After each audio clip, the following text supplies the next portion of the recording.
Hey, Steve here. I'm an ER doc, and this is a continuation of the videos about the coronavirus and specifically about masks. And since I did the last one, it's come out that in this country and in my state particularly, if you're fully vaccinated, you don't need to wear a mask. Yahoo! I'm very excited about that.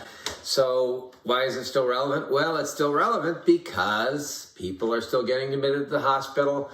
And to be honest, right now, pretty much all the people getting admitted are people who haven't been vaccinated. I read a statistic recently, greater than 99% of people getting admitted to the hospital now never got vaccinated. And that certainly squares with my experience. I haven't admitted anybody to the hospital in the last few months who has had a shot. And quite frankly, people who are not big believers in the vaccine are also not big believers in the mask. So that's why it's still relevant. I actually have a friend right now in his 40s, had a chance to get the vaccine, didn't get it. Not a big believer in masks. He's in the hospital right now, pretty sick, actually may not make it. So it's still definitely relevant. Today I want to talk about a couple of studies. And you might recall in the last video, we talked about how it's really common sense, intuitive, that this is going to keep some virus out. Maybe not enough, and that's the big question. Does it keep enough out?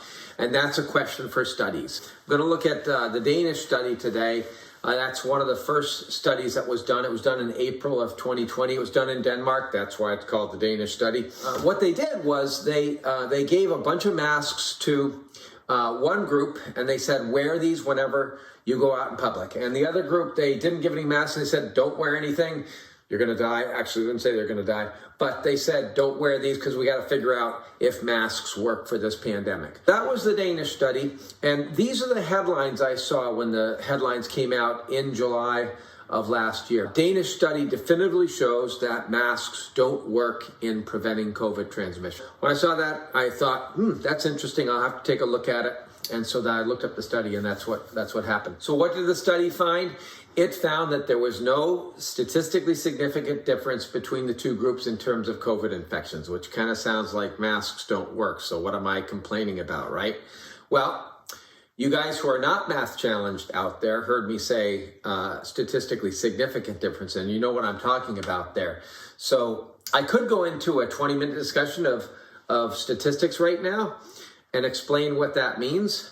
But you guys who are not math challenged don't need it because you already know what it means. And you guys who are math challenged would probably turn the video off right away. So I've got to explain this because one of the things that's interesting is there actually was a difference between the two groups. The masked group had only 42 infections and the unmasked group had 53 infections, which is a 20% difference. How can that be like no difference? And the answer is in the meaning of statistically significant difference. Studies have to be designed well to answer a question, but they also have to have enough power to answer a question. Power usually refers to enough people in the study, enough people in both of the groups, or enough time to get enough infections to show that that result is not just a random result. Let me give you an example. If there are only 200 people in the study, 100 in each group, well, 42 infections, 53 infections could be a pretty significant amount. But if there's 3,000 people, well, that's not very much of a difference. And you can see that that difference might have just been random, right? So that's what it means to be statistically significantly different. So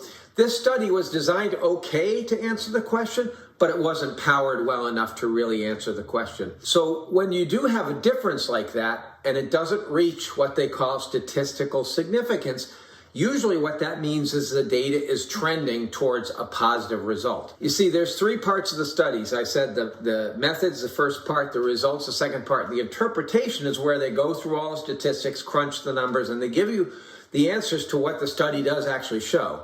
In this case, what they said in that section is the study basically says that we can be pretty assured that masks don't work more than 50%. They're not more than 50% effective in preventing COVID. But the thing is, they also said that the data is trending towards a somewhat less than 50%, but greater than 0% effectiveness. In fact, with the commentary that was included with the article, they actually said there's probably an effectiveness of somewhere around 20-25%.